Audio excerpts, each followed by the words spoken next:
Good morning, guys, and welcome to the Saturday morning emotions room. I said this last time when I was on with Dan, which we will be expecting. That sounded so much better when I wrote it down and made this overlay. But when I say the emotion room out loud, mate, it don't sound as good. I like it. I'm here for it. I think Good, it's man. great. We're here. Please welcome Alex from the Football Brotherhood. Please head over to his page. Him and his brother, am I correct in saying that? That's right. One's a Yeah. United fan and one's a Man City fan, which is absolutely madness. So it's a great Our watch. young days were an experience, as you can probably imagine, mate. And they still are, actually. Hold on, I think I've got Dan here. Let me add him to the stage. Yes, sir. Yes, guys, Right. please welcome Dan Talks United. Sorry we're late. We had some technical issues on my end. I'm trying to get this new setup sorted. We finally got there. Hopefully the audio is clear and we don't lose viewers. Dan, can you hear me clearly? Yes, that sounds good to me. Excellent. Can you hear Perfect. me? Yep. We're all We're good, Dave. Amateur hours. We're all here. We're all ready to go. As you guys know, we need to get straight into this because we want to try and stay under the hour. Otherwise, we could easily go for 4 hours, right? You know the deal. But like I said earlier in the show, please go head over to Dan Talks United, the Football Brotherhood. These guys are amazing, and you'll see why as this show goes along. But my first question goes over to you, Alex, right? I'm kind of done with talking about Amorim. I ain't going to lie. I think we all are a little bit. But because you're new to my channel, new to the show, I kind of want to know where you've been at with Amorim pre-sacking, pre his whole outburst. And then off of that, I'll ask you another question. But before that question, let me know, where have you been with Amorim and this whole thing? Yeah, no, fair enough. Okay, so going into probably the back end of last season, it was shocking, right? And the Europa League final, you lose it, not good. I was willing to give him a summer window. I think he got Patrick Dorgu in January, and I thought, you know what? We're here now. We've gone through the suffering. Give him the window. I didn't rate the forwards. I think we all agree with that. Garnacho, Højlund, Rashford was poor one before he went. So I was like, okay, give him the summer. We're going to get forwards in. Let's see what he does. He could have gone for me. I think you mentioned it, Dave, after Tottenham. I wouldn't have lost any sleep, but we're here now. Let's give him the forward, see what he does. Obviously got Le Mans as well. And we come into it, and it's like, right, starts the season. I went to the last preseason game against Lens, and I was like, right, is he going to run this Bruno Casemiro all season? Is this what we're going to be doing, or is it going to be a one-off, and then Arsenal's going to look a little bit different? Is the back three going to be the same? The wing back's going to be the same? Is Dalot and Dorgu going to be the same? And that's the thing with me, where I was a bit like, Dan drops out. Yeah, go for it. Yeah, so. I had my reservations because I was looking at some things where I didn't think repetitions were going to make it better. I don't think reps are going to make Lenny Yoro a better defender in wide areas. I think his attributes aren't suited to it. I don't think Bruno Casemiro, I don't think repetitions is going to make them a great midfield too. So I was looking at the team anyway, getting to the season, it wasn't great. We got one convincing win, maybe 2 convincing wins. Get to the back of that Brighton game, and I was like, okay, you've got my attention, right? I'll sit up. I will. You've won 3 in a row, fair play, right? You then have a 12-game streak where you're playing 10 bottom half teams, right? He won 3 of them. Sorry, the 12th was Fletcher, so I'll give him 11. He won 3. Some of them were poor, man. Everton, 10 men. Wolves at home, West Ham at home, Bournemouth at home. You're not beating any of these. Okay, so I was completely done at this point. You can go for me. I wasn't shouting it because I was like, I don't know what it'll take to sack the guy because we come 15th, we lost to Tottenham. So anyway, he goes. It sounds like the presser, the breakdown in relationship with Wilcox was the straw that broke the camel's back. Now he's gone. I don't have any issues with it, clearly. However, I do want to touch on something Dan mentioned on Monday. Shout out you both, by the way. Great show. Yes. On Monday, you mentioned about the backing, and I think this is a really important point, right? And I totally agree with that statement. And I know people might be going, what are you on about? 250 mil, whatever. He got a front 3. However, he inherited a team from Ten Hag that were 14th in the league, right? After 9 games. We'd scored 8 goals in 9 games. And you give him a front 3 and a goalkeeper that's competent, and you think, okay, figure the rest out, mate. You play a different system to the one that was struggling in a system they know. I don't think that's overly fair. Has Amorim been good? No, clearly not. I do think blame lands at Ineos, though. So I agree with sort of both of your points from Monday. Dave, obviously, you were like, he could go in the summer. Dan, you mentioned about the backing. I agree with both of those points, by the way. Yeah. And this week, I've had a bit more reflection on Ineos, actually. And the more I think about them, the more I'm looking at them and going, hang on a minute, you failed this guy as much as he failed us fans. So that's kind of where I'm at, Dave, with it. I'm glad you said that because I'm not there at all, to be honest. I'm on the opposite end. I don't think they have failed him as much. And that may be controversial to the viewers and a lot of United fans, but I'll explain that shortly. Dan, have you... Now the fog has cleared, because last time you spoke on this, it was literally, I think, the day after he was sacked. And you even said yourself, like, oh, my God, I haven't even had time to think. I've gone back to work today and Amorim's been sacked. Has anything changed your end? How do you feel about this fella? Let me just put this on here, yeah? Just so you guys... I'll move it because you're blocked otherwise, Dan. But just have one look at that before you answer this question, you know? Has anything changed for you now that this man has been sacked and the fog has cleared with it? No, to be honest, no. I think if you're not going to back him, because that's why I brought that up as well, and I wasn't looking at Ineos, and we might come into it later on, but I don't think he was backed fully. And if you bring somebody in with a distinctive system such as that, you need to give him the players to play it. And you've brought him in because of what he did at Sporting. And the way he played at Sporting, he had the right players, and it's key to have the wing backs. And they gave him Dorgu. Dorgu's like his probably fourth choice, maybe. I was listening to something the other day, and apparently he wanted Nuno Mendes, is it? So well, I mean, blimey. Yeah. I know. But that's the sort of player he needed, though. You're right, you're spot on. And Kenda, he went to Chelsea. He's not even there yet. So that's massive in regards to the breakdown in his system. Like Alex has said there, you've given him a competent goalkeeper. We all know that we needed one of them after them two stooges. But there isn't enough that was given to him to play system for me. So if you're not going to back him, then sack him.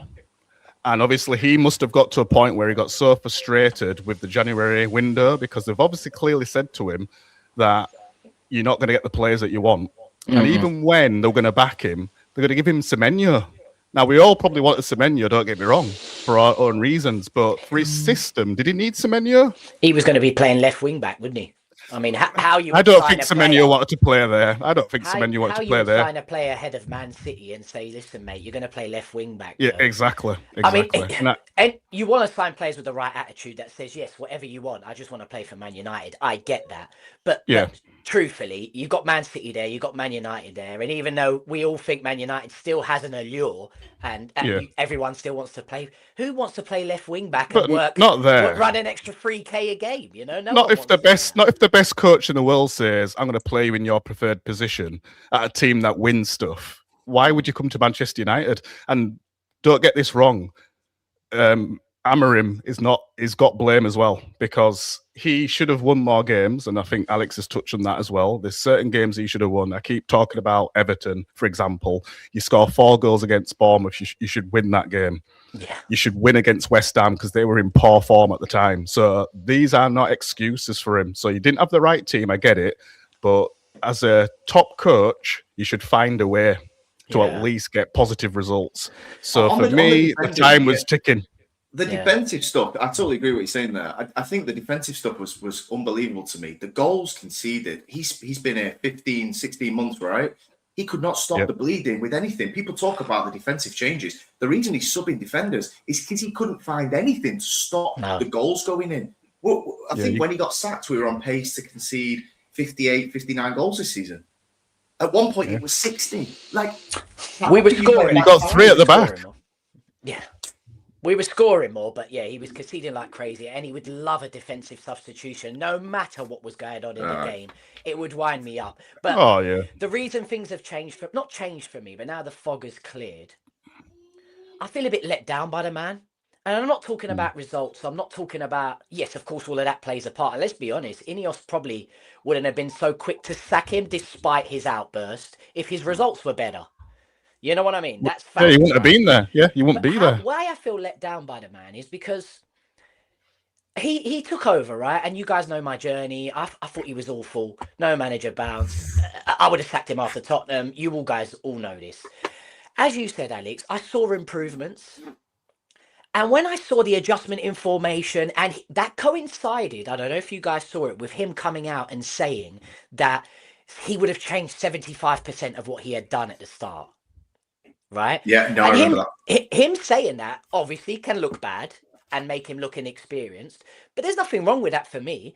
We're on a journey with a manager. Of course he's going to make mistakes. No one's the finished article unless you're Pep Guardiola. And even then, every day's a school day in life, let's be honest, right? And that all coincided. I thought, you know what? He's heading in the right direction. He's not being stubborn. Things are changing. I saw the performances against Bournemouth. Yes, we conceded 4. Newcastle wasn't a bad performance. Even Aston Villa wasn't a bad performance. I was thinking we look more exciting. But where I feel let down by the man, is he's thrown his toys out of the pram a few times over his tenure, where he's threatened to quit after Burnley, after Grimsby, where he looks like he's done and he's like, basically saying in post-match interviews, I'm going to have a chat with the board and see where we go from here because I'm done. You can't have that though. And he'd done that twice before, right? And he's now done that press conference. And all that looks like to me, right, is he's gone home to his missus and he said, I can't do this anymore. I can't figure this out anymore. And yes, I'm not Tuchel. Yes, I'm not Jose. Yes, I'm not Pep Guardiola. But these guys are not quite hearing where I'm coming from anymore.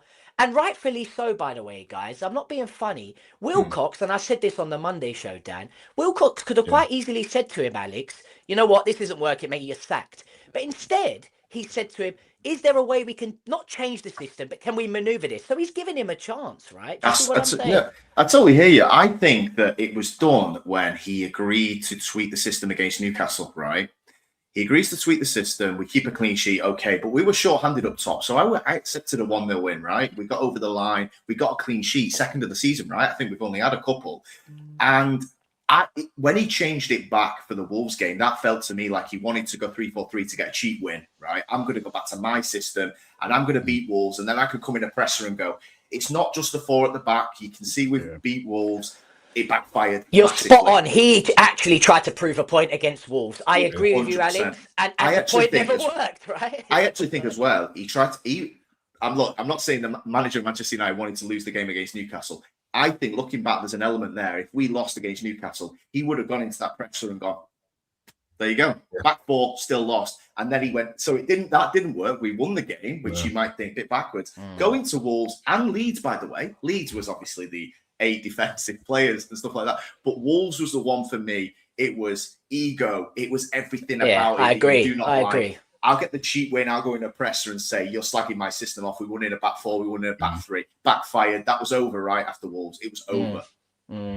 Yeah, no, I agree. And he was trying to prove a point there. And then he doubled down on it in the next game as well, to be honest. But like I said... But would it have proved a point against Wolves, though? Because the crap, the shit. So you should beat him in any formation. I don't even think he's trying to prove crazy. I don't even think he was trying to prove the point to us. It was more the conversations he was having with Wilcox, right? Well, I'm not being funny. It is Wilcox's job, right, to give feedback. If you're not performing in any job, guys, we all have jobs, right? If I'm not performing with my clients, with whatever you guys do, right? If you have someone above you, for me, that might be my client. They'll say, Dave, we've been trying this for a few months now, and it's not quite heading in the right direction. Oh, this is my system, and that's it. Like it or lump it. No, you've got to take that feedback on and say, fine, this is why I'm going in this direction, but let's try. But he's not trying to hear that. And for me, where I feel let down by the man is he's thrown his toys out the pram and basically said, sack me, pay me off. And then, you see this. And then you see this. You see this fella smiling his face off, thinking I got what I wanted, so I feel let down. But there is two ways to look at it, though, isn't there? Because he should stick to his principles. If he regards himself as a top coach, Pep does tweak things. I think the tweak things, the top coaches, they don't completely change. So why should he completely change? There is that element to it as well. So I think we need to take that into consideration, because at the end of the day, you've brought this guy in. I've got to keep saying it. You've brought this guy in from what he did at Sporting and what he did at his other clubs, where 3-4-3 is his principles. If you're not going to give him the players for it and the backing, then let him go. And that's what's happened, but it's not happening in the right way, though. He did fantastic there. He did do fantastic there. And the story of Sporting and what he did there is why he got the job. I'm not going to go into that. He'll play 3-4-3 at his next club. That's the thing. True, yeah. But when he took over Sporting, the flipping players were getting battered by the fans coming into the training ground. And he completely turned that around and broke a mold of Benfica and Porto dominance, right? And that's why he got the job, right? But Sporting's not Manchester United. I don't have to tell you guys that. And I've seen like clips of him speaking to his Sporting players in the changing rooms. All motivational, all amazing, all emotional like Amorim does. Like this show is called The Emotion Room. So I'm all for the emotion. And then you hear him say halfway through his speech, the team that they're playing. And it's Estoril, you know. It's Maritimo. And you think to yourself, oh, for goodness sakes. It's just not Premier League standard, nowhere near. And he wasn't ready. No. But the last question before we move on from Amorim, because I mean, Sky Sports put a great caption up, actually. I haven't got it to show it. It was end of an error, but they spelled error ERROR, meaning they made an error. And I honestly think it has felt that way now. The dust has cleared for me. Oh, yeah. But has he left us in a better position than Eric Ten Hag? I'll go to you first, Alex. Yeah, I think the talent in the squad is undoubtedly better, right? I mean, Le Mans over Onana by Indir, I think that's enough of a yes straight away, to be honest. You've got a goalkeeper who, look, there's been a couple of free kicks that have gone in where you look at Le Mans. Generally, he does what he does okay. So I'd say that's a massive upgrade. Garnacho out the door, Højlund out the door. I know we talk about Sesko maybe later on. David. But Cunha and Bumo, fantastic. Look, they got 36 goals between them last season. There's no doubt the talent's there. Just before you go on this, Dan, I do think there's other elements to this where it's like, yes, then 4 out the door, then 4 in are better, right? I agree. However, there is some things where I think development-wise, there's a concern for me with a couple of young players particularly. One I'm thinking of is Lenny Yoro, right? Now, Lenny Yoro came in, he's now 20 years old. He spent 18 months in a system that does not suit him, right? Yeah, true. He's been exposed more this season, but he can't be out there on an island with Morgan Rogers. He can't be out there with, was it Suleimani for Southampton that rinsed him? He can't move his feet quick enough. He's not a right back. Now, he's probably never played in a back three. He never will again in his career. Have we ballsed up some development time with Yoro? And maybe Dorgu to a degree. He ain't going to be playing left wing, right? I know he did the other night. It'll be left back now for Dorgu. Have we ballsed up things with 18 months of playing them in a system and coaching them they're never going to play again? That's my concern. And last one, are we going to lose Bruno Fernandes? If Bruno Fernandes goes in the summer, we are worse. Simple as that. And that's my big concern. That's not an Amorim thing or a Ten Hag. That's maybe an age and a Saudi thing. But that's my thing on, yes, 4 in, 4 out, fantastic. Bruno potentially going. And have we ballsed up a bit of development? That's my thing. What do you think, Dan? No, I agree with what you're saying there. Going on to Yoro, I feel sorry for Yoro because, like you say, he's come in as a massive talent. Real Madrid wanted him. He's come in with a big fee. Didn't think it affected him when he first came in, but then as he's just slotted into this system, it's not been good for him. And like you say, when he's been playing out to the right, he's not a channel defender. Is I don't want to say he's Rio Ferdinand, but he's more of that sort of ilk, and he needs to play with a strong person at the side of him in a 2. So back 4 is definitely a thing for him. In regards to if his left is in a better situation, yeah, I'd agree as well that his left is in a better situation in the sense of just that squad overhaul started, which we needed, and definitely them 2 goalkeepers. I despair. I think everybody feels the same about Bayindir and Onana. They're just shocking. To be fair, sorry to interrupt you there, Dan. Just having those goalkeepers as part of his tenure, you have to put an asterisk next to that, haven't you? Let's be honest. The minute he got Le Mans, I'm not saying it drastically improved, but already it just seems steady, right? Yeah, so there is an asterisk there, but carry on. Yeah, Dan, sorry. Yeah, I think, like I say, I think in terms of the improvement with Le Mans, it's not. I mean, we might talk about Le Mans in a different day. I'm not fully there yet with him. However, massive difference. And I think he makes a massive difference to that defence in terms of their confidence and knowing that he can catch a ball. I know that sounds so stupid. I keep saying it in my own videos, but he can catch a ball. And it's just like, wow. But yeah, exactly. So, but to get rid of Sancho, I know he wasn't really involved in that because I don't even think he met him. But to get rid of Sancho, absolutely poor attitude. That guy, I mean, I could go on for ages about that guy. He's not getting into the Aston Villa team at all, is he? So, just wants to play on the computer all night. He's just not bothered about football. It's a shame because he's a talent. It's a shame, really. Rashford, poor attitude as well for boyhood fan growing up through the ranks. It's just a shame that he saw. I mean, there might be a lot more to Rashford than we're aware of, so I don't want to go in on Rashford because I still really like Rashford, and it's a massive shame that he didn't finish his career at Manchester United. He could still come back it, by the way, but anyway. And then Garnacho, again, it shows his attitude. The whole sort of, I mean, he was liking United Stand's tweets. Mark Goldbridge's tweets. You can't do stuff like that. With Garnacho, it was untenable the minute he posted himself in an going against the Aston Villa top and going against the coach. Crazy. You can't do that. But do you think, genuinely, you think, Dan, we're in a better position after Amorim than we were after Ten Hag? Yeah, and I think I think it's just the start of bringing in the right players. So I think, and it sounds like Amorim's vision was to bring in Premier League proven players. You sent me this, Dan, so I'm just putting it up. Yeah, we've got Cunha, we've got Mbeumo. That's a good start, and I think they fit into any system for me. So it's just going forward, and even, I mean, I don't want to lose Bruno either because there's a lot of Bruno haters, and I don't get it. And he's a fantastic player still. I know he's getting on a little bit in terms of age, and maybe he will go this year, but maybe Cunha could probably slip into that role. Probably won't be as good in terms of creativity, but at least we've got players there to start this new journey, whoever comes in. So I think ultimately he has left us in a better position, I'd say. I think now listening to you guys, you've swayed me a little bit. I think we've got a team that's been playing a system that even they haven't had a clue for the 14 months.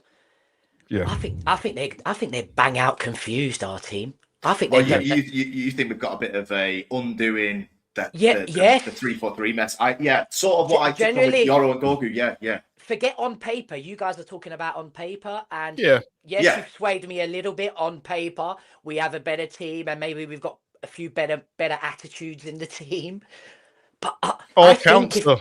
Yeah, you're right, and maybe it's quicker to fix thereafter. And I agree in that element. That's why both things are right. That's why both things are actually right. So what your point's right, and I think our point's right. Where I'm coming in is, my goodness, if you've been playing this system that you've been trying to master for 14 months, bear in mind, and I'm going to go off what the Football Brotherhood, your brother's just posted in here, Alex. Do you think even if he was given significantly more backing, he'd have been a success? For me, his overall in-game management seems so naive and straight up bizarre at times. Good question. What I'm going to add to that is this man had one game a week. And when he would come in, when he came in, he said he needed time on the training pitch. So he got a free hit last season. He's had this season so far with one game a week. And still, this system and this squad of players, they couldn't get it right, guys. They still couldn't get it right. So for me to answer this question as well, no, I don't think he would have been a success. If I'm honest, I genuinely wanted him to be. Depends what you mean by success as well, though, true, doesn't it? But we could go on all day about that. Yeah. But I feel like I'm not sure I can say yes, he's left us in a better place. I think he's left us, the squad at least, in a more confused place, is where I'm at. Yeah, no, I mean, I hear you, David. I think obviously I touched on it there with the development of the young guys, with Yoro and Dorgu. You're talking about on a squad scale there on new training pitch. They have been 15 months driven into a system they're never going to play again. Ultimately, not at this club anyway. I think on my brother's point there with the backing, I think both things are right. I think he didn't get fully back to implement his 3-4-3. I agree with my brother clearly. And I don't think 8 players in, say we did a Chelsea and spent 600 million, I don't think it would have worked because he's right. Look, in-game, starting 11s, the press conferences, his outbursts, slagging off the academy like the way he did. Don't get me wrong. Some of these academy players aren't good enough, but you don't say that publicly, mate. Exactly. And that's my point. With all that, sorry to interrupt, with all that, and you look at this on the screen, right? Yeah. He does all of this. He slags off players. He throws his toys out of the pram. And I love Jose Mourinho, right? And for a reason, by the way. For a reason. For me, forget his football, forget everything. He's been the best manager for me post Sir Alex Ferguson. And man, he wasn't backed or given the patience that Amorim has had. No way. If Jose had got the patience that Amorim had, I don't think we would have been in this mess. But that's another story, right? But moving on from Amorim, honestly, I think I want to just put him in the past and pretend it didn't happen. Because why should we think about it, guys? What was actually achieved? What was actually achieved under this man? Absolutely nothing at all. Nothing. Nothing at all. It's sad. Yeah. Well, good. That is a good point. He got rid of a few players that needed to get out. Yeah. Right. I said this when I was really hammering him out early doors. I said this on the football terrace. All this guy is good for is a spring clean. He's done a great spring clean for us. And now it's time to move on. And that was when I was really hammering him out. And like we've discussed, things changed for me and I started to get behind the man because I thought the board was behind him. And they were. Until he got a bit too aggy. But we move on to the next part, guys. This fella, right? Ole Gunnar Solskjaer is back in Chelsea as he emerges as a strong contender to take over Manchester United. And then Sky Sports put this up today to hold talks with the club on Saturday, which is today, right? I'll go to you, Dan, first, right? And then we'll go to Alex. We've got a few comments in here that have already touched base on this, right? Ole was vibes, but had a serious squad with top players. So they think that squad was way better than now. MM2801. That's that, we could debate that. Tactically found wanting, and even that second place is deceptive when you look at a point difference to the champs and total points.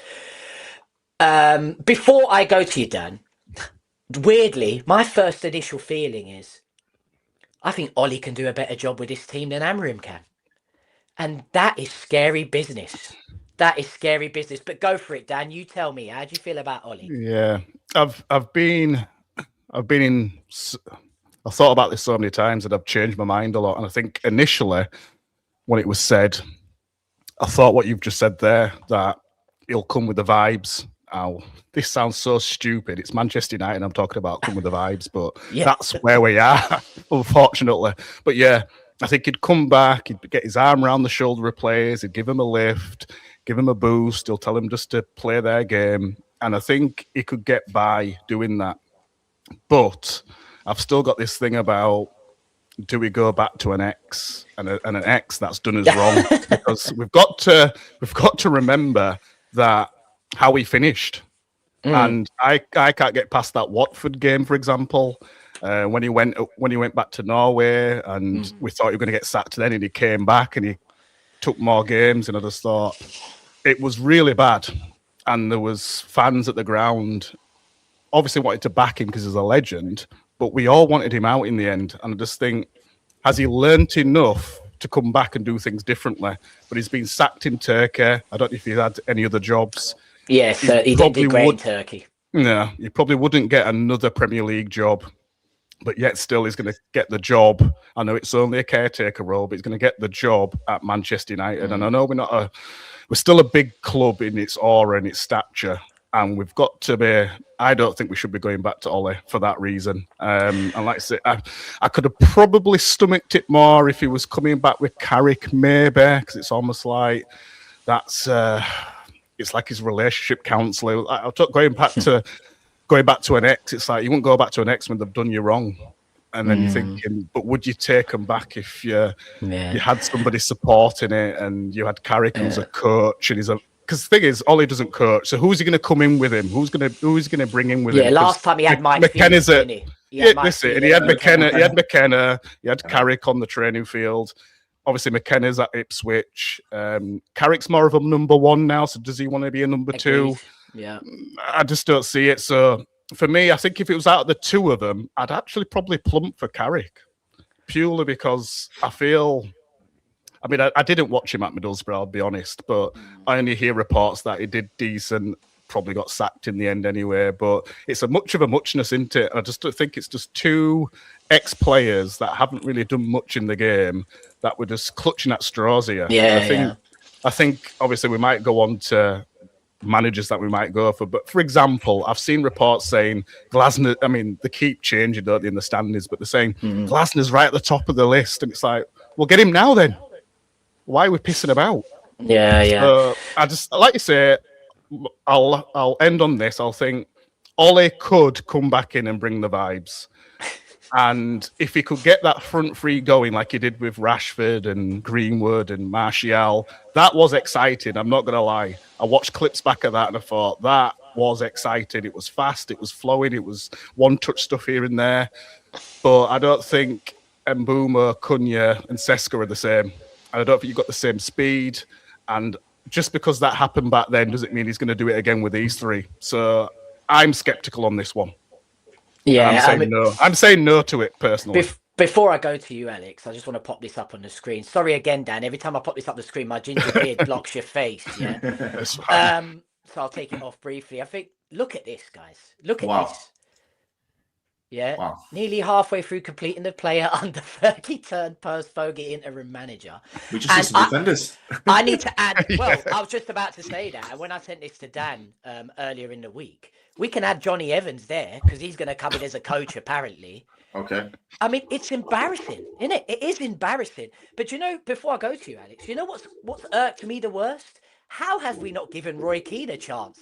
Out of all the players, I would have loved to have seen it. Would it have been a success? No. Do you think that would work? No. But if we have given all those players a chance, I would have loved to have seen Roy Keane have a quick chance. These players are too mentally soft to handle Keane for me. But that is ridiculous, though, isn't it? Like, we've nearly put a whole 11 out of interim managers, or like, it's ridiculous. But Alex, where are you at with Ollie? Yeah, really interesting, actually. I want to piggyback on a lot of what Dan said, actually, there. You made a good point there where you was like, I think you were making out initially, you were like, yeah, Ollie, okay, that picture, smiling, happy, right, okay, vibes, you mentioned vibes. Okay, Roy Keane will be done, right? Yeah. Okay, so Solskjaer, right? And I was the same. Look, my brother sent me the screenshot. It was you actually, Dave. You sent me the screenshot. Ollie in Manchester, and I was like, my initial was like, yeah, you know what? It's shit. It's all doom and gloom. Let's get him back in. His big smiley face, brilliant, right? And then similar, probably the same journey we've been on here, Dan. I was like, it ended bad. Yeah, it wasn't. Bad. This isn't like, look, Amorim's the worst coach in our history. We've not been getting thumped by Watford, Leicester, and Liverpool were 4-0 up at half time. This is by the way, with a title contend. We thought we were going to contend for the title this season. You got Varane, you got Cristiano, you got Sancho. You wanted on that right wing. That transfer window. Sorry to interrupt. That transfer window. I honestly thought, right, Varane, Cristiano Ronaldo, Sancho winning the league. I thought, mate, we're gonna push it here. I don't know what the hell went wrong, but carry on. We just come second, and we had that window, right? And I know, don't get me wrong, he was in on all of them. I know Ronaldo came late, and there was a bit, I had to change the way I play off the ball. But he's Ronaldo, you take him all day, do whatever. Yeah. So you come in, and this isn't a case of he didn't go through a sticky spell. This leads on to what Dan's. It wasn't a bit of a tough spell. He won one of his last 7. Which was it with their back 3, ironically. I mean, that's a funny narrative in itself. I just want to read through them here. You got Leicester 4-2, Liverpool 5-0, 4-0 at half-time. You got City 2-0 with about 80% possession at OT. And you got Watford 4-1, the game you mentioned, Dan.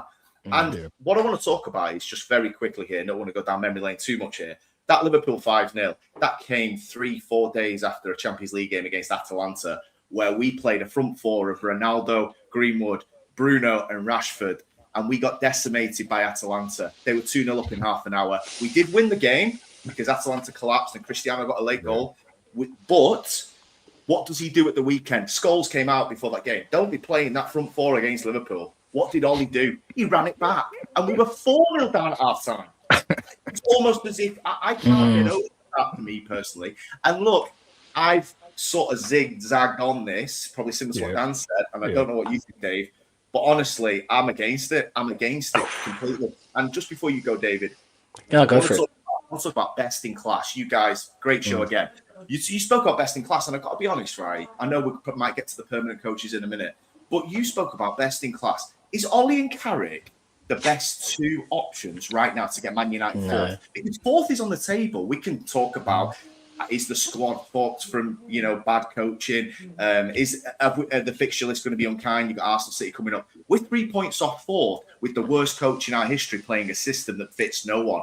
So this appointment's got pressure on. This isn't a vibes, I'll come back in and make us happy. Get Champions League, mate. Is Ollie and Carrick the best 2 candidates? The answer is no. And before I won't get into a couple of names. You go next, David. What do you think on Ollie, mate?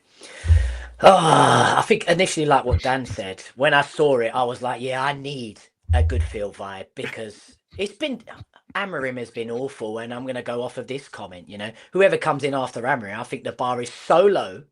Things will look drastically better by simply playing the players in their correct positions.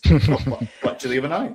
The second part and a system they're familiar with, I don't agree with that because I don't think they're familiar with anything at the moment. I think they're completely confused, which is now going to go on to my answer to the question. You're now going to bring him an interim. That's going to confuse them even more.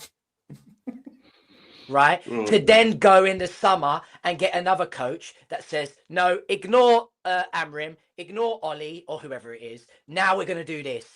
I mean, if I was a football player at Manchester United, I know they get paid a lot of money.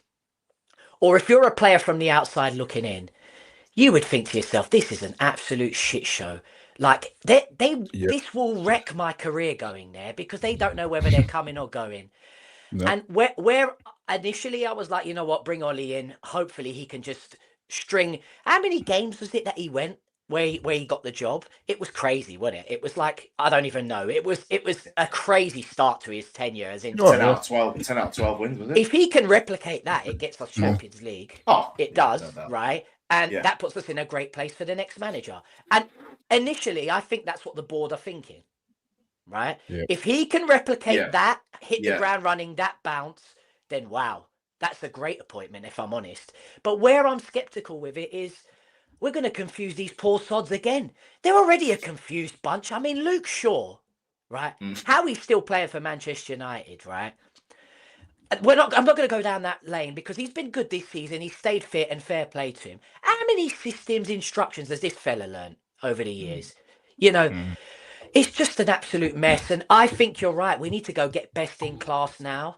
But are you just sorry to interrupt? Are you leaning towards a permanent guy now? That's your preference. This is where I was going now. Right. Yeah, I'd love that to be the case because of my point of confusing this team even more. And off the back of losing players like Bruno Fernandes, because in my opinion, we've got nothing but to say sorry to Bruno for wrecking his career and wasting his career. That's all we've got because that's what we've done. Because I'll tell you this now, guys. If Bruno Fernandes played for Man City, Real Madrid, all of these guys, or even Arsenal right now, if Bruno Fernandes played for Arsenal right now, they'd have been 12 points clear. Oh, I totally agree with that. Do you understand what I'm saying? So we've got nothing but to apologise to the man. But the problem is here, guys, is who do we get now that's best in class? And I covered this on the Monday show with Dan. And I don't know if you saw that segment, Alex. We haven't got best in class since post Fergie. And I explained that when we got Jose Mourinho, he wasn't best in class at that time. It was too late. Yeah. I think the only manager we could get that would suit me and say is best in class is Luis Enrique. Yeah. No, I just want to say something really on your show on Monday. And I did listen to the segment, by the way. I watched the whole thing after, but I watched that bit live. And I actually thought it was really refreshing from both of you to actually tune in to a couple of United fans talking about best in class and actually giving names that people will probably tune in and go, Luis Enrique, you mentioned Klopp. I know Klopp's got the Liverpool connection, but I look, Klopp's. Yeah. We talk about DNA. His style of play suits Man United. Luis Enrique, best coach in the world, probably won the treble with PSG. It was so good to hear that. I did a video with my brother and I spent half an hour talking about Southgate, Glasner, Pochettino. It's me. Yeah. And I actually tune into you two and I bet people are going, Luis Enrique, he's absolutely off his head in. But I was listening going, you know what? We've been brainwashed to think, I'm talking to my brother about Glasner. Even Emery, to a degree, he's the coach of Villa. Done a great job. Don't get me wrong. I know you two mentioned Emery, but it's in that thing of what we keep doing is we keep getting these coaches in, and there's no fallback. They have a tough. He's only got a year left on his contract. Enrique, just put that out there. You know what, Dave? Right? Are we knocking on the door? If you're knocking on the door, you actually go into PSG. What would it cost? We've spent 20 million on Ten Hag comp and Amorim comp, and obviously now sacking him. Are we asking the questions? Because if you aren't, there's a problem. Because we're Man United, right? And it was so good to hear you two talk about. It wasn't a Glasner. When Glasner has a tough spell, everyone's going to go, we've got a Palace manager. Even Emery, he's failed at Arsenal. What were we thinking? If Ancelotti or Enrique have a tough spell, I will sit there and have a breath and go, you know what? This guy, I can lean on something. Amorim has a tough spell. Amorim out, Lisbon coach. The mold manager, Ole Gunnar Solskjaer. What were we thinking? We need to go best in class. We keep going and trying to find a rough diamond. The club's we do it with players as well. I just wanted to say it was a great show, and I really enjoyed the fact you spoke about coaches that not even being mentioned. Everyone, I'm talking about Pochettino. My God, I heard that, and I was just like, seriously. But I'm brainwashed. I'm brainwashed because the club tell me we can't do that. we've got to go and get a middling coach who might be good.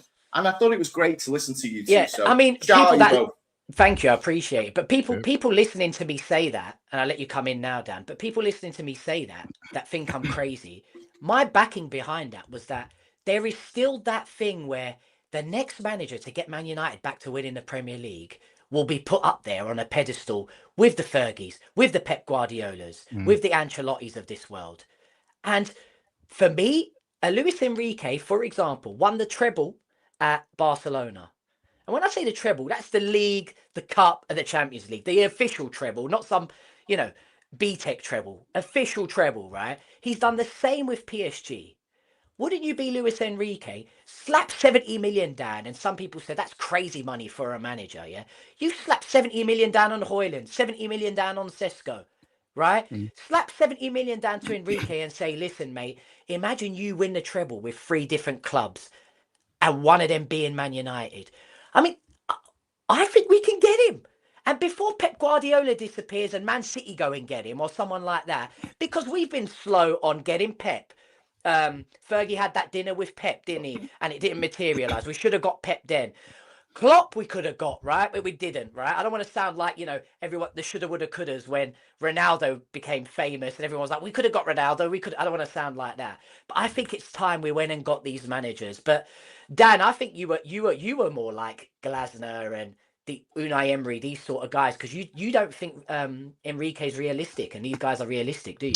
I had 2 listed, so I said obviously Klopp would be unrealistic because of his past in Liverpool, but that is a perfect manager for me to come in, got the confidence, got the pedigree, got the winning mentality. He's won things at Liverpool, and he plays the way that I would like Manchester United to play. Enrique, I agreed with you. I put him in my unrealistic list because I just thought, could we get him out of PSG? But then since then, I've looked into it and he's got 1 year left on his contract. So I think most clubs don't like to see managers go into the last year of the contract. So it's either renew, and I think I might have got it wrong, but I've heard that he's sort of stalled on renewing his contract. So if that's the case, it makes it even more possible. So definitely that's the sort of coach manager that we should be going for, the elite coaches. It's an elite club, or should be. It's one of the biggest clubs in the world, if not the biggest. So why shouldn't we go for the biggest coaches? Because at the end of the day, yes, PSG are a good team, but worldwide, for me, PSG are nothing for me in that regard. I agree. You see people wearing Manchester United. You see people wearing PSG tops in London. I don't know about you guys, but a whole bunch of people wearing PSG tops in London for fashion, not fashion. Because of Jordan. Because of Jordan. And it's just like, do you support PSG? No, I just like the top. It's just like, oh my God, man. Yeah. But the point is, I mentioned Ancelotti as well because I think he'd be good. I think he's a bit obviously his age, but he's still on the pension. Yeah, I think Ancelotti would be a similar appointment to when we hired Jose Mourinho. Yeah, where I hear you. They're on the end. They're coming off the hill now. We need someone at the top of their game, Yeah. And in order for me, guys, it would be this, right? Enrique would come first for me. Right, that's first choice. I'd agree with that. Yeah. Second choice, I'd probably go here, and I know that's completely against us. Yeah, I'm not sure about him. Yeah, we'll touch base on that now. Then, yeah. How do you if you could instead of Ollie, if you could get this man now, would you take it? Go for it, Dan. Well, that's an easy answer. Yes. Yes. Because obviously he, in terms of what he's like, in terms of his stature. Command, respect, he would be in charge. If he comes in, he's in charge, and Wilcox is saying nothing to this guy. So that's the difference. There is the aura that's coming into the club, and obviously where I wouldn't want him in a sense is that pragmatism for me. I just don't think he plays the football that I would like to see. But if it was a toss-up between him and Ole, it's a no-brainer. It's going to be Simeone. Definitely. The last question I'll ask you before I go to Alex. You said Ole brings the vibes. Yeah. This man brings the opposite of the vibes. He does. But I like what he brings, by the way, right? But which one do you think this team needs now? Do they need vibes, or do they need a man like this to come in and buck up his ideas? Do you know what I mean? Yeah, it's a tough one, isn't it? I mean, I don't know if we actually need vibes, really, because all the reports you hear is that the dressing room's in a good place, training's been good. I know Fletcher's going to say that, but I don't know if we actually need a lift per se. I think it just needs structure, and the earlier you start it, the better for me. That's it, so, exactly. Again, if it was a toss-up, it's got to be this guy. Yeah. No, I think there's some really fair points there made from both of you on this, and I going back to just not just on the style of play, by the way, and I agree. Look, it doesn't jump out as entertaining, but let's face it, with the back end of Ten Hag, I mean, other than year one of Ten Hag, it's been terrible. Style of play, no midfield, whatever we've watched for the last 15 months of Amorim, the back end of Ollie with a front four that doesn't work. We haven't been seeing the best anyway. A bit of pragmatism. I'm not overly against. Like long term, I want the amazing football, but we've not had it for about 13 years. So I'm looking at that and I'm thinking, okay, Diego Simeone, but just on the style of play you touched on there, Dan. And when he really got the Atletico side rolling, the first league win, with the Costa up top, Koke comes into the team. That side was entertaining to watch, by the way. They won La Liga. They won it by scoring goals. They were up there with Barca Madrid for goals scored that season. Since then, he has settled into that best defense in Europe style of play. I'm going to lean on that. But he has also lost the offense a little bit. He has gone from your Diego Costa, and he's not been able to get that top nine that he had at the time. He had Falcao, he had Diego Costa. So I'm happy with him. He's won 2 league titles, right? Am I right in saying that? I think that's right. But even if it's one, breaking into the Real Madrid Barcelona situation, difficult. And when he picked them up, they were in mid-table draws. They were 12th. And he was 40 seconds from a Champions League win, right? Yeah, and he's been in this gaff for a long time, and there's nothing wrong with it. Right? We held Fergie for being, we need a manager that can be somewhere a long time. He ticks that box. Wow. He's very loyal. He's very loyal to his place, but at the same time, sometimes changing scenery can give you a lift, and I feel like a change of scenery for this man, the Man United badge on his back. I think he'd be a beast for us, mate. He'll still need to be in charge, though, because he can't have Wilcox interfering with him. And that's the problem. Same with Enrique. They have to be in charge. My third choice would be this man. Okay. Right. And I know he had the Spurs situation. But guys, everyone's had the Spurs situation that's gone there. I mean, that's just a disaster over there. But so are we. Yeah. But I'm talking about right now. Enrique's probably not realistic for right now. But if we slap the money down, like Dan said, he's got a year left on his contract. Who knows? Yeah. But, again, go and get this man out of Napoli. He's done an amazing job there again. I don't know, guys. I mean, give me another name. The other name is Unai Emery, but I'm not too sure about him. But Just on Conte, obviously, I don't know. I don't keep up too much. Is it 3-4-3? I know there's different ways of playing systems. I'm not saying A equals B, but straight away, I'm already like alarm bells ringing. But what I will say is, he's the only coach to win the Prem with a 3-4-3. Yeah, with Chelsea. So if you, I mean, to your point, Dave, if we've invested 15 months of 3-4-3, you might as well get the guy who does it best. But I probably wouldn't, because I don't want to hear the words 3-4-3 for the rest of my life, to be honest. Yeah. And we would with this guy. I'll take him off the screen then. Plus, it's short term as well for me. He'll just fall out with the board straight away. Emery's an interesting one. I think that's a good one to chop up. If you want to get into Emery, just quickly. Go for it. Emery is. So I had a look at this yesterday because I listened to you guys obviously on Monday, like I said, and you mentioned Emery then, and I think he was in your top 3-4s or whatever.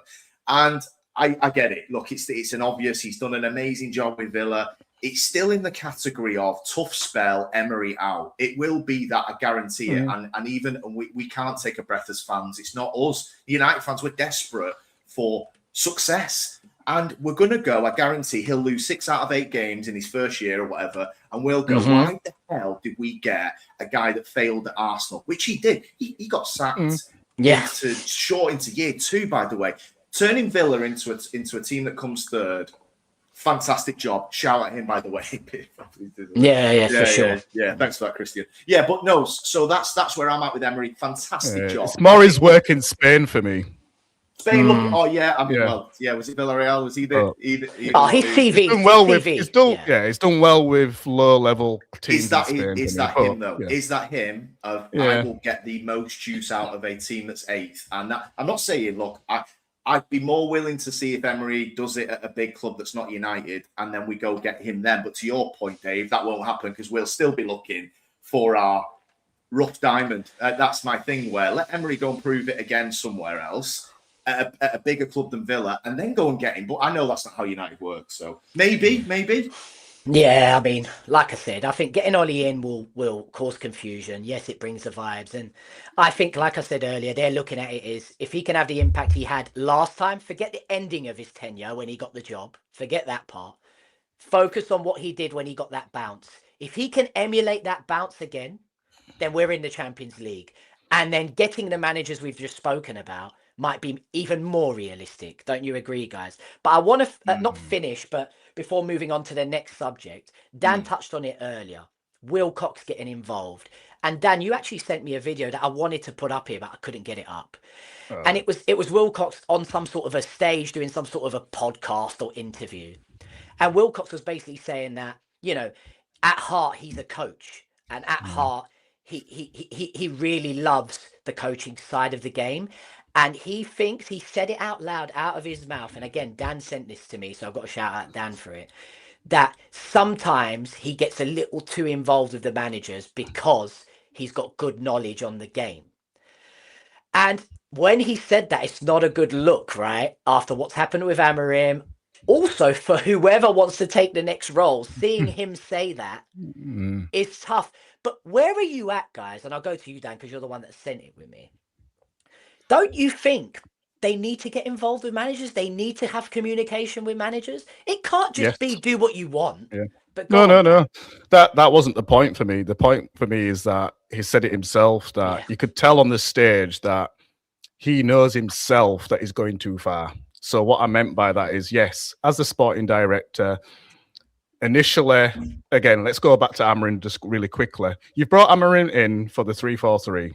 So therefore, you know how he plays. You know that he's quite wedded to that formation. So therefore, your plan, your long-term plan's got to be, we get him the players for that formation. So what's then happened is, it sounds like Sir Jim, if it's true, he started to get a little bit shaky on the formation and says, right, Wilcox, I'm not happy with this. Go and speak to Amorim and get him to change this. Now, I don't mind if he goes into Amorim's office, because you would expect that, because he used to go in every day, apparently, and discuss, how do you think things are going, Amorim? Blah, blah, blah.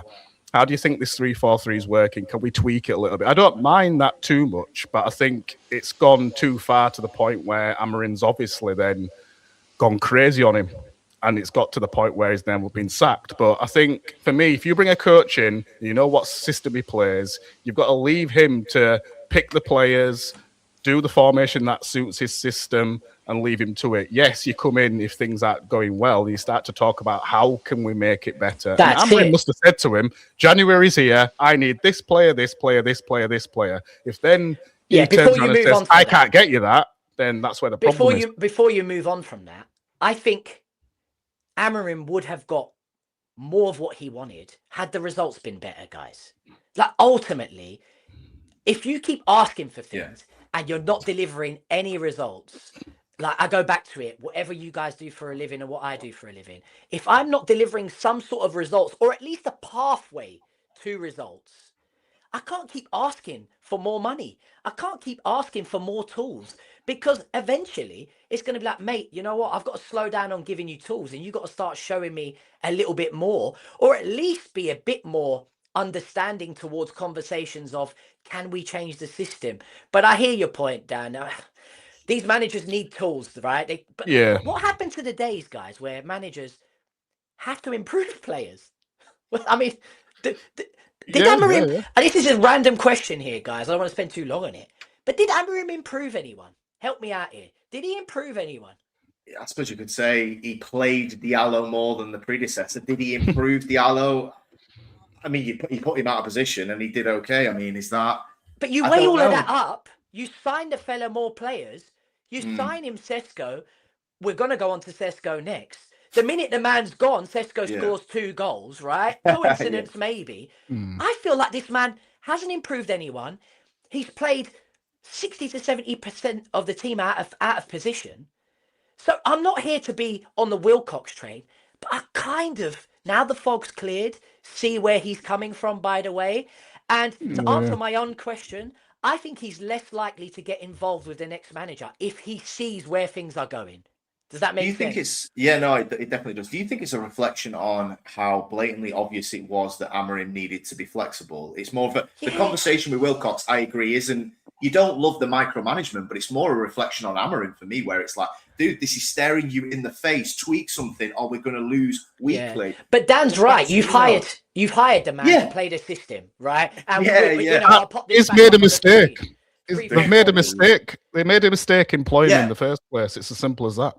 You've hired the man to play the system. You've got to back him throughout. But Dan, there is a line at the 13th, 14th month mark where you're like, mate, we're in a good place now, and we have to give you the credit for getting us to 6th in the league. We're also like Everton, who's like 12th, 3 points behind us. Guys, we can easily go that way as we can go that way. Yeah, it's not like we're 6th and we're solidly in 6th. No way, right? But it's still difficult for him though. It's like if you're a personal trainer in a multi-purpose gym and it's got everything you need, and then someone wants to employ you in a shack, in a shed, and says, "Right, Dave, do your magic in here." It's like you can do something, but you're not going to be able to perform at your best ability, are you? So all you're going to go on. Sorry, I agree with you on this shed thing, yeah. But you cannot tell me in Boomo, Cunha is being put in a shed like that. No, it's even changing, example. But... Even changing your goalkeeper, you spent 60 million on. I mean, everyone could see that needed changing, right? They also got rid of Rashford, got rid of Garnacho. I mean, they were borderline going to back him and get rid of Mainu. So I hear your point, Dan, in regards to getting put in a shed and being asked to perform miracles. But he was backed a lot here, guys. He was backed a lot. I think it's backed a lot in money. In money, I say, yeah. But I wouldn't say in terms of, again, we can argue this all day. Yeah, I do agree that he could have given him all the players he needed and he could have still come across problems because he didn't do subs very well. He wasn't doing tactical in-game stuff very well either, to be fair. So ultimately, he wasn't the right coach. He wasn't good enough for Manchester United. And just to answer the question about did he improve anybody, I also agree. I don't think he did. I think he probably increased or bettered the environment for certain players to express themselves in a better way. So like Luke Shaw being in a part of a back three, Mason Mount sort of helped him. Maguire plays better in a back three for me because he does for England. That helped him out. But in terms of improving a player, don't think he did. And you are right that he's had enough tools to do something and he still didn't do anything for me.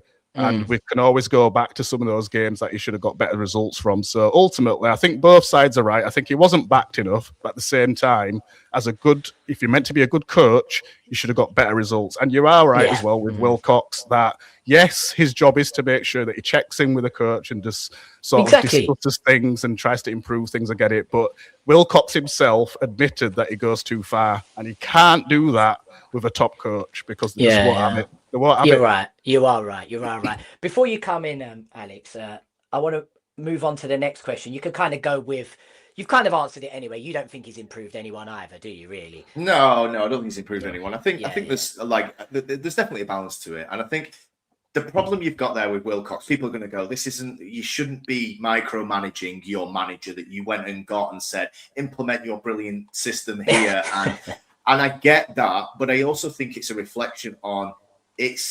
You would think common sense. You mentioned our day jobs. We all have our full-time jobs.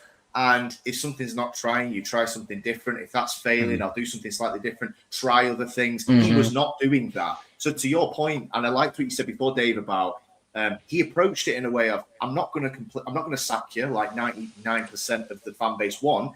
Can we work to a better something here? You've given it a good crack. The pieces aren't fitting other than we give you the front three. The rest of it still doesn't fit. Reps aren't working.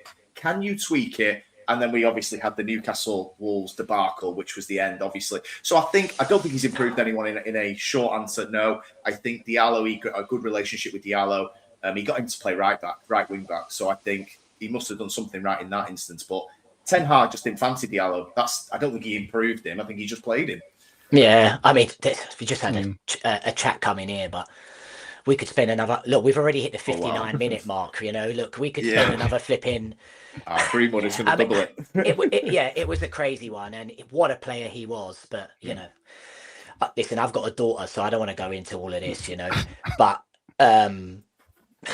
if we just stick to football, I'm staying away from that subject. Yeah.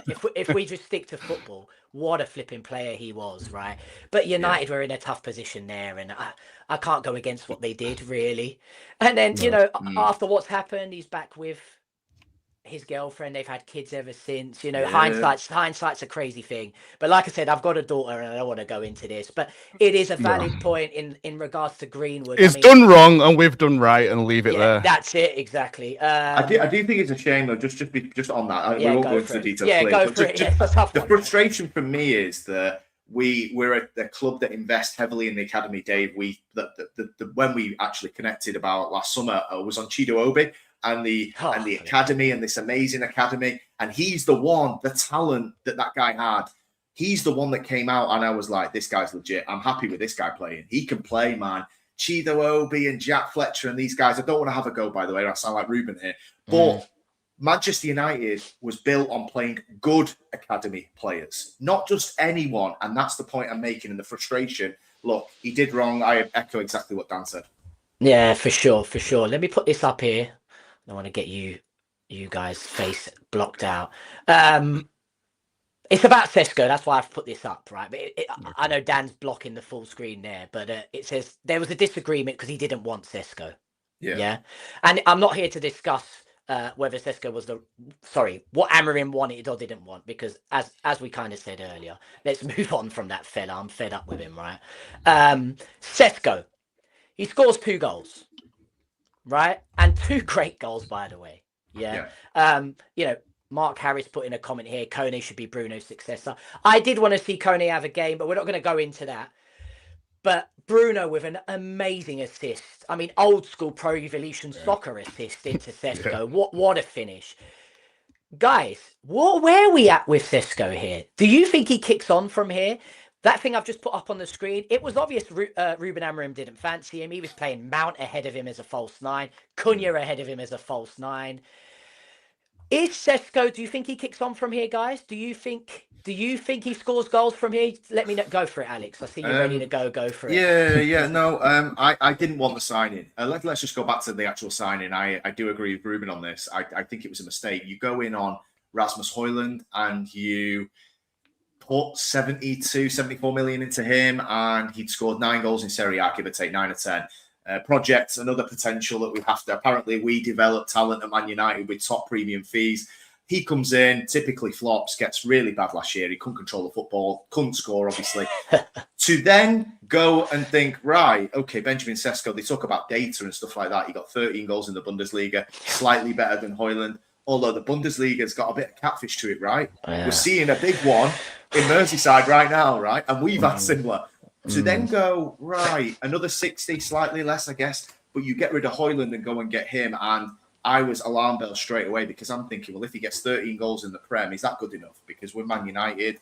I know that the striker market's light. I would have done nothing, honestly. Or I would have invested in centre mid, to be honest. But I don't know. I thought he played well. I liked the teeing off. I thought he was aggressive. I thought he got chances. He got goals, clearly. But it helped that Patrick Dorgu found a great cross, right? Can we get more of that? I think you might get more of that from Sesko. So, look, I don't know with Sesko. I don't rate the bloke, but he scored 2. He had 8 or 9 shots on target the other night. Yeah. Fair play to the guy. Hey, look, Højlund had 13 shots on target all season last year. So I'm here to see it. Look, I'm probably after the Brighton game with Amorim. He's got my attention. Let's see how we do against Brighton tomorrow. Go on, Dan. What do you think? Do you think I've been harsh on? I've been calling the fella a lamppost. I love that, by the way. I would jump on the giraffe statement that's been said as well. So I said it on the Monday show. I said it on the Monday show. I mean, I feel like when he controls the ball, you know, when he's got someone on his back, he's just focusing on controlling the ball. When I feel like the top level strikers, they're not focusing on controlling the ball. They're actually focusing on where can I control the ball into space? Where can I pop this off? I feel like Sesko was just well off it. His headering, his shooting, everything off it. Just reminds me of a B-Tech Darwin Núñez, to be honest. That's what he was doing. But those 2 goals there, they were fantastic goals. I loved it. Where are you at, Dan? Do you think Sesko will now Amorim's gone? Was Amorim his kryptonite, is what I'm asking you. Yeah, I think he probably was a little bit. Because like you say, I think he didn't want him. And this was a Vavell signing. So even Wilcox and Barada possibly didn't want him at first and needed convincing by Vavell.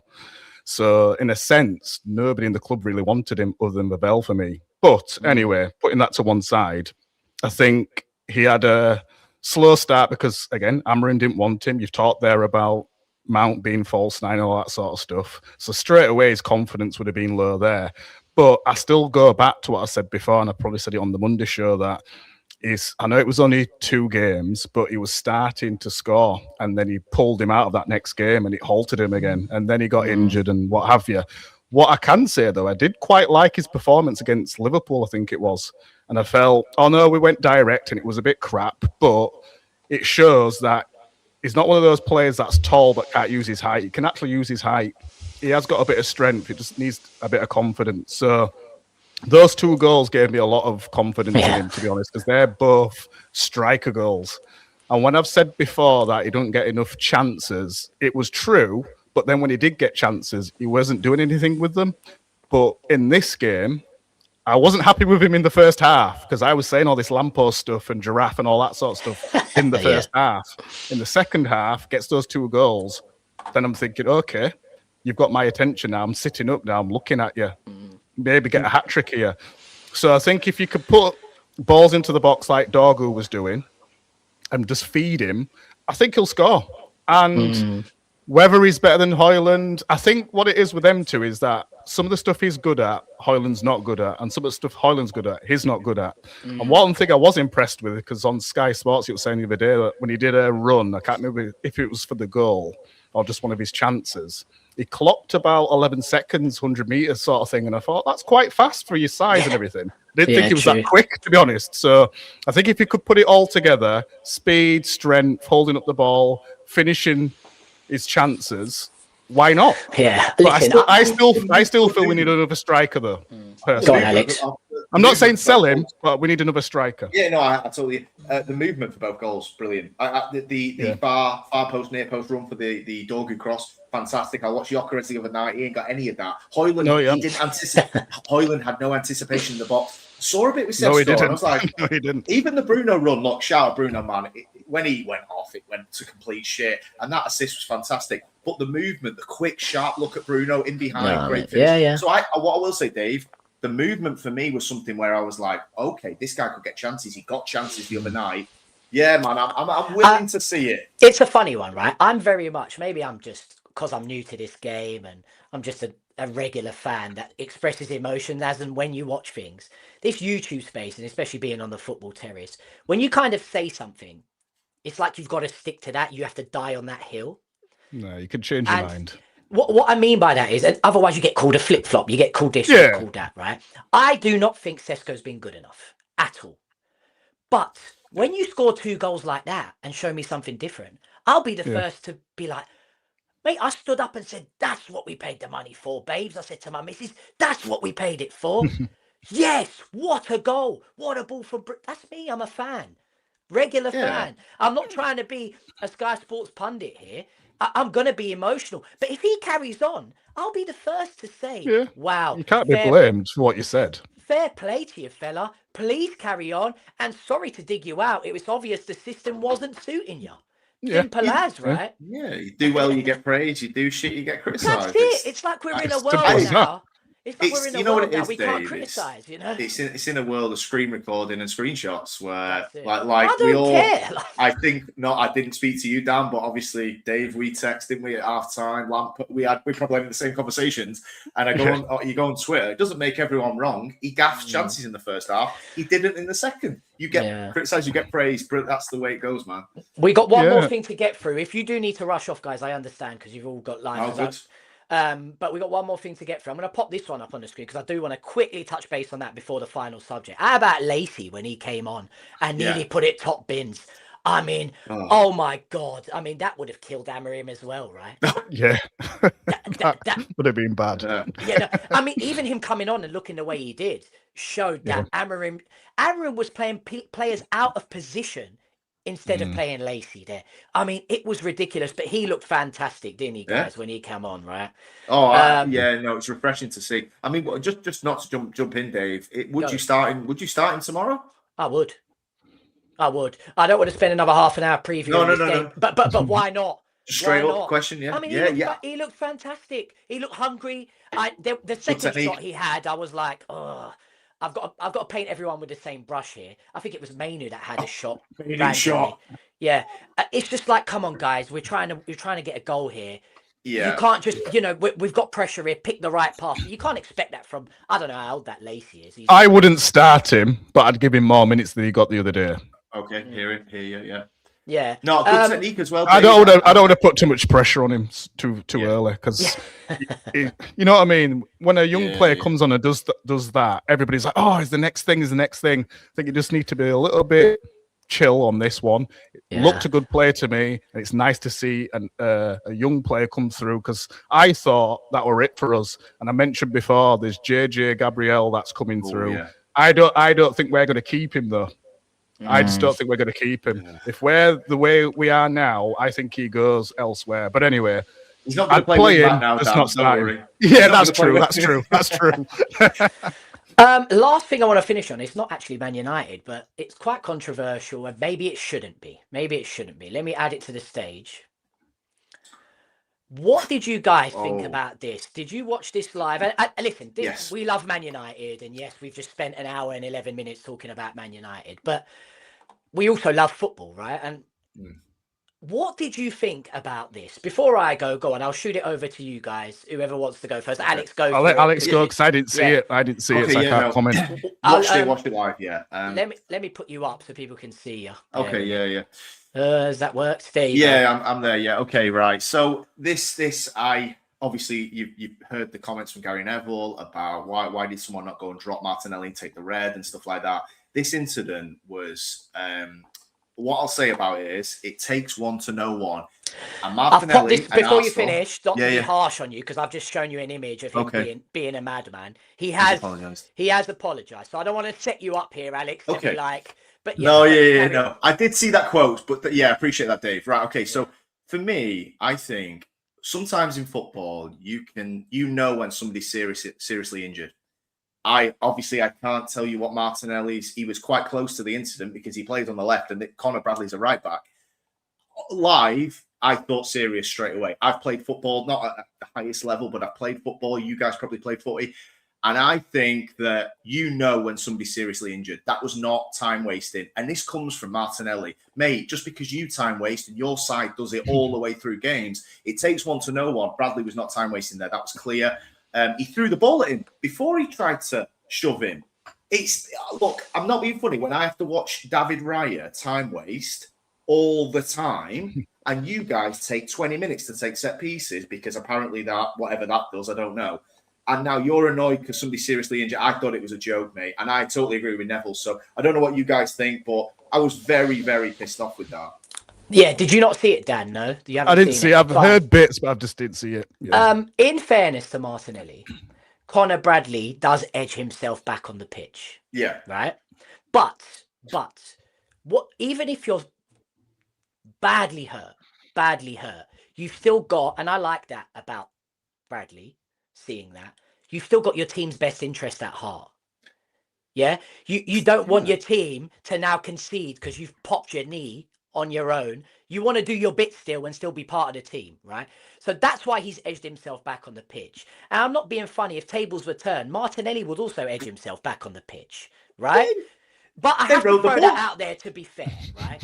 But like you said, mate, anyone that's watched football even for a week can see when someone's hurt themselves badly. So Dan, to give you some context, he's jumped up, landed, and you can see straight away his knees jarred or popped or something. Right. And he's just screaming and rolling. And Martinelli's walked over there, thrown the ball at him, seen Bradley roll a little bit onto the pitch because obviously he wants to stop the play. And then he pushes him, physically pushes him, right? I do not know how Liverpool players didn't actually whack him, right? I'm surprised, And then Bradley gets stretchered off. Now, the reason I brought this up, am I being a bit too harsh here? Martinelli got a yellow card. I honestly think, I'm going to be controversial. I think he should get a 1-game ban for that. And the reason being is you want to take this out of the game anyway, right? You want to take people pushing and hitting each other out of the game anyway. But how do we know that him pushing him has not contributed to maybe putting him out an extra 2-3 weeks? That's me being over the top here, yeah? But I'm talking about future scenarios where someone could have dislocated their shoulder and now the players pushed him. I don't know. Maybe I'm being harsh. You tell me what you think. Do you think that warranted more of a 1-game ban at least? 100%. I tore my ACL playing a game. I know. I'm not saying Bradley's done that. I have no idea. I don't think we've had reports on his injury. Let's say he's tore his ACL. I remember tearing mine and the instability I felt in my knee. Obviously, it was Sunday League level. It wasn't high level, but it happened, and it was the same injury that Bradley might have had. Somebody shoving you tear your ACL, your knee's unstable, right? That's dangerous. And the point is, you don't know how badly injured Bradley is there. I'm so annoyed with this because it's them as well. It's the team that cried wolf. In the first half, they're the same. Didn't kick the ball out when Frimpong rolled his ankle. The other way around. They'll all be booing and shit. They just pissed me off as a club, really. And it comes from the top, mate. It comes from Arteta.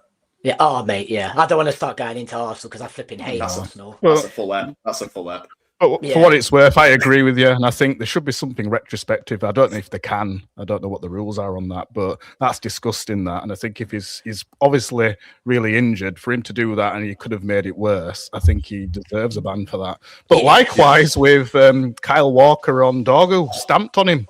Yeah. What's going on there? What a valid point. Dorgu, to be fair to him, stood up and looked at Walker. He saved him, though. He looked at Walker and said, "Oi," like he was ready to go, was Dorgu. And I don't think Dorgu's a walkover, to be honest. I think Dorgu should have been a red. Should have been a red card. To be fair to Walker, he apologised straight away.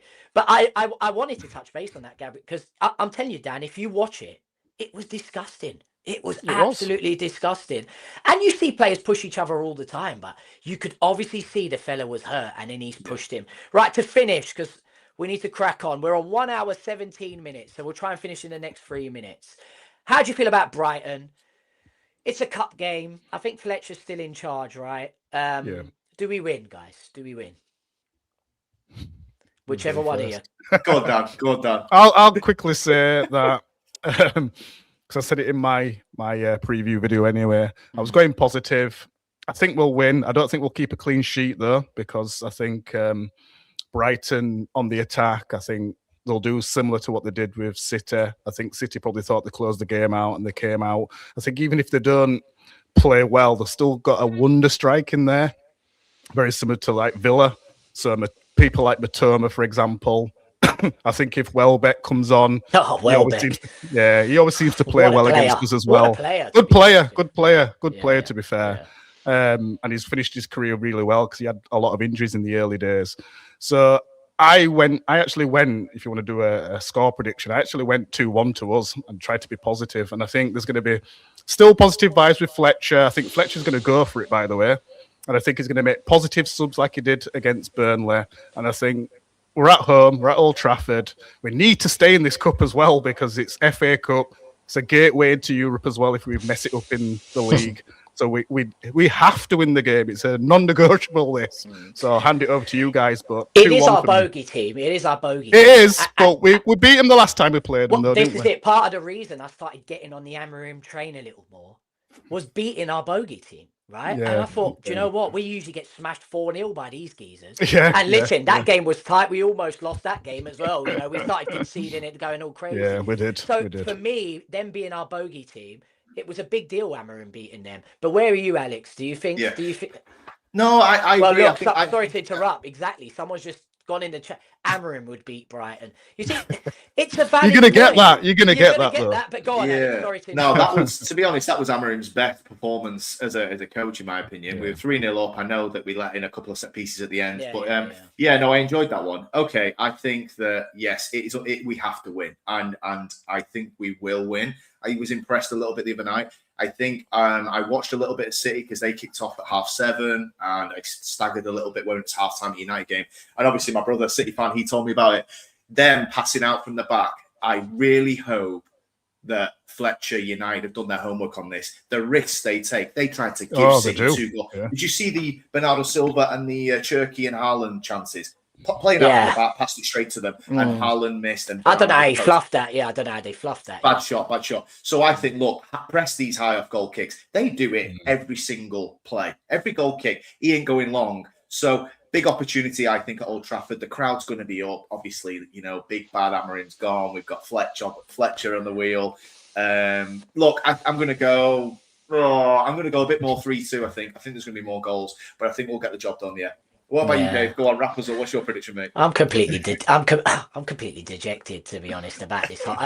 It's so 3-0 Brighton. Because someone's put this up here. You know, I'm manifesting positive thoughts with Dan, and I'm just not positive. I'm really so negative. Really, it's just me as a person. And come on, how bad's it going to be?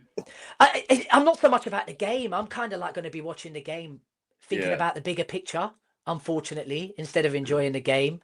And I don't, this sounds terrible. I don't even care what the result is. I just want to know where we're going next. What's happening next. Is a cup run good though? You know, like just on Dan's point there, where Ten Hag, look, all credit to the bloke. Yeah. In a dysfunctional season. I mean, we beat City in the final. A cup run can change your season. It gives you 7 meaningful fixtures if we do slip away from that top 4. Is it extra games for Lacey? Extra games for Lacey. Yeah, I see. Look, I'm getting this here. You've always been negative at the football territory. Yeah, that is me. You're in the right place. So if you love you found it. Yeah, you found the negative vibes. But we've got some positive. I reckon we've got Dan, who's very positive, which is great, and Alex, you kind of blend us in very nicely. It's a good trio, mate. I mean, exactly. It seems that way. Listen, I can't say we're going to beat Brighton, guys. I can't say it. Yeah, I think beating them once is already a great result. I think it will be a draw. There's no replays. They don't exist anymore, do they? We go. No replays. They've ended them. I think it will be a draw, and God knows what happens. It goes straight to penalties, and Grimsby beat us on that, didn't they? So again, that's negative, Dave. But I think we could draw this game and lose on penalties. It could be that, or Brighton could just beat us. Fletcher, I mean, mate, straight up duels. Guys, anyway, sorry on the negative ending there. I just want to say a big thank you to both of you. Sorry I had the technical issues at the start. Thank you for inviting us on. Said great stream, fellas here. Is it at Old Trafford, the game? Yeah, it is, I guess. See, I'm so dejected, and with all the news, I've not even looked at what's happening in that game, you know. Guys, thank you so much. I hope you've enjoyed it as much as me. Sorry we went over by 22 minutes, you see. It's virtually impossible. It's the way it goes. But guys, please go and... Dave. Thank you for having me. I really appreciate that. And I'm looking forward to the next one, definitely. Yes, for sure. Please go and subscribe to Dan Talks United, the Football Brotherhood, and hopefully we'll do this show again very, very soon. It's been emotional, guys, in the emotion room. I'll just pop a few of these up because they've just come in. Thank you, guys, again. Catch you on the next one. Yep, thank you.